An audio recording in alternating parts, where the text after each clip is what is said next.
Top gainer है Eicher Motors. 7% की जोरदार छलांग लगाकर 5200 के ऊपर लाइफ हाई पर यह स्टॉक कर रहा है कारोबार। किस तरह के नंबर्स आए हैं, किस वजह से ये धुआंधार तेजी आज देखने को मिल रही है, बताने के लिए कुशल है हमारे साथ मौजूद। कुशल, बताइए।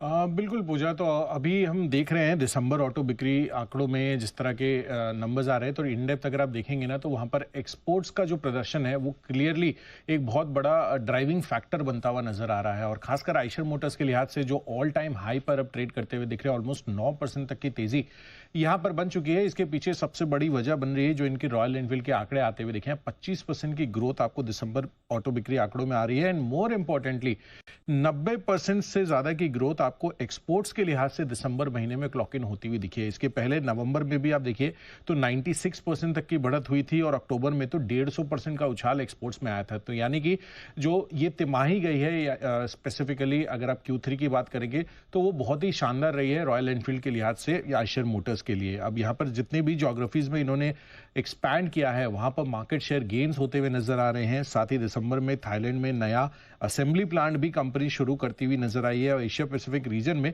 कंपनी का विस्तार भी लगातार होता हुआ दिख रहा है। तो डोमेस्टिक मार्केट की बजाय जो इंटरनेशनल मार्केट्स है उसको कंपनी क्लियरली केटर करती हुई दिख रही है, और इसी वजह से आइशर मोटर्स में आप देखिए इतनी शानदार तेजी बनती हुई दिखी है। एंड वीसीवी जो इनका दूसरा सेगमेंट है, उन्होंने भी अनुमान से बेहतर साइड पर इस बारी नतीजे वो देते हुए नजर आए हैं। नई प्रोडक्ट इंट्रोडक्शंस भी हो रहे हैं, और प्रीमियम प्रोडक्ट्स का तो ऑफ कोर्स कंपनी को लगातार बेनिफिट मिलता हुआ नजर आया है। तो बेहतरीन कंपाउंडर हमेशा से रहा है कंपनी, एंड इस बारी भी जितनी भी कॉम्पिटिशन्स की खबरें चल रही थी पिछले 6-8 महीनों से, साल भर से, उसको निगेट करते हुए इंटरनेशनल मार्केट में जो इन्होंने एक्सपेंशन किया है और जो प्रोडक्ट एक्सेप्टेबिलिटी आई है, उसका रिफ्लेक्शन आपको इनकी बिक्री आंकड़ों में आ रहा है, और वही चीज आपको इनके स्टॉक प्राइस में भी रिफ्लेक्ट हो रही है।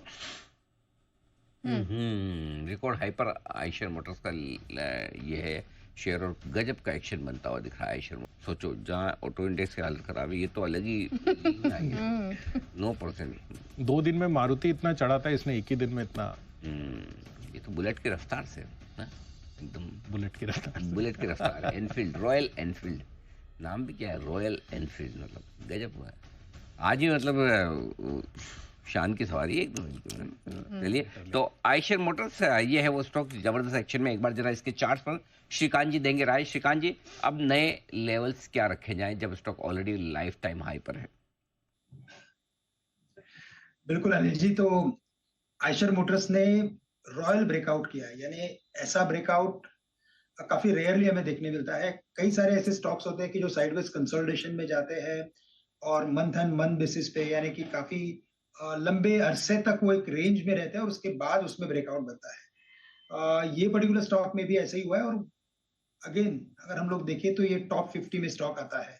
तो ऐसे ब्रेकआउट में तो मैंने देखा है कि मोस्ट ऑफ द टाइम काफी बड़ा पार्टिसिपेशन आता है और बड़ी तेजी भी हमें देखने मिलती है।